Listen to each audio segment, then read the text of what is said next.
Dans cette vidéo, nous allons voir comment configurer un routeur sans fil. Un routeur sans fil est un équipement qui sert à faire passer un trafic réseau d'un idée réseau à un autre. Pour ce modèle, plus précisément de faire passer le trafic côté WAN, généralement connecté à la box, au côté LAN, ce qui permet d'étendre le réseau soit en Wi-Fi, soit en filaire à l'aide de son switch, tout en le segmentant. Ce modèle dispose d'une fonction DHCP qui est activée par défaut et va donc diffuser des adresses IP dynamiquement aux hôtes connectés côté LAN.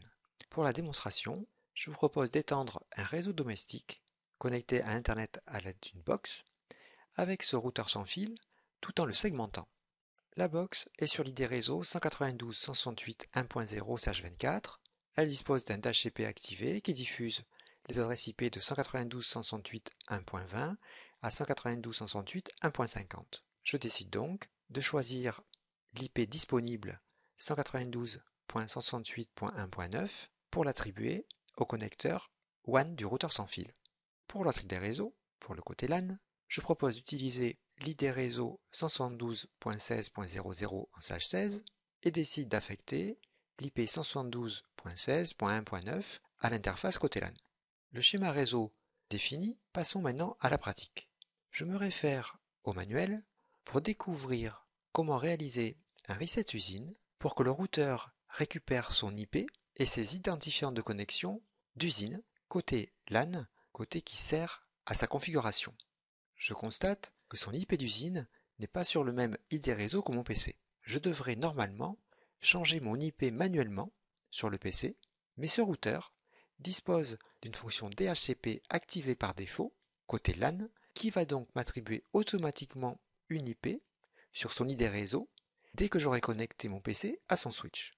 Je branche donc, pour sa configuration, l'extrémité d'un câble sur le switch, surtout pas sur le connecteur WAN, et l'autre extrémité sur le connecteur RJ45 de mon PC.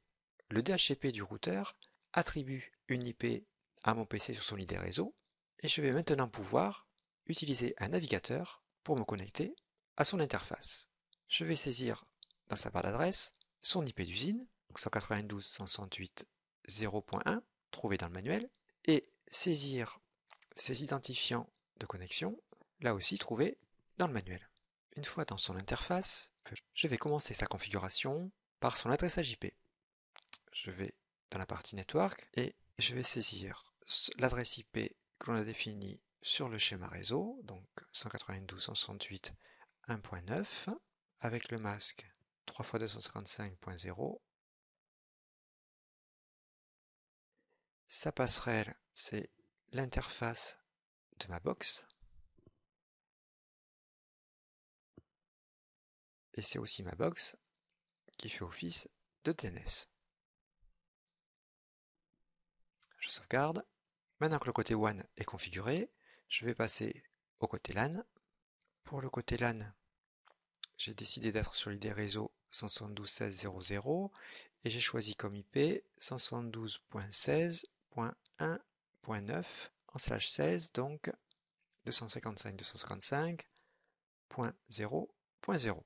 Je sauvegarde et le routeur sans fil m'indique qu'il doit redémarrer pour prendre en compte mes paramètres. Donc je valide par OK et patiente le temps de son démarrage. Voilà, le routeur sans fil a redémarré. Je saisis ses identifiants pour re-rentrer dans son interface. La configuration des interfaces réseau étant terminée, je vais maintenant m'occuper de la configuration du réseau sans fil. Je laisse activer le réseau sans fil, donne un nom à mon réseau Wi-Fi, ce qu'on appelle le SSID, et ne précise pas un canal particulier, je le laisse sur automatique pour qu'il s'ajuste avec ma box et les autres box de mes voisins. Clique sur Save pour enregistrer ces paramètres. Je vais maintenant passer à la rubrique Wireless Security pour gérer la sécurité.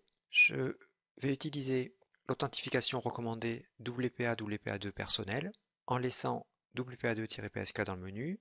Je garde AES comme processus de chiffrement et vais saisir une clé pour mon Wi-Fi. Je saisis une clé complexe, 2 majuscules 2 minuscules, 2 chiffres, pour qu'il soit difficile à craquer. Ces paramètres de sécurité remplis, j'appuie sur Save pour les enregistrer. J'ai géré mon adressage IP côté WAN et côté LAN. J'ai géré la diffusion ainsi que la sécurité de mon réseau sans fil. La configuration de mon routeur sans fil est terminée. Je peux quitter son interface. Je vais maintenant procéder au câblage de mon routeur sans fil sur ma box pour étendre son réseau en Wi-Fi tout en le segmentant. Il faut impérativement brancher le câble sur le connecteur WAN et non pas sur le switch en LAN pour utiliser la fonction de routage et connecter l'autre extrémité du câble sur l'un des connecteurs du switch de la box. Cette configuration et ce branchement permet de router le trafic Internet du côté WAN vers le côté LAN, mais aussi le trafic de mes hôtes du côté LAN vers Internet.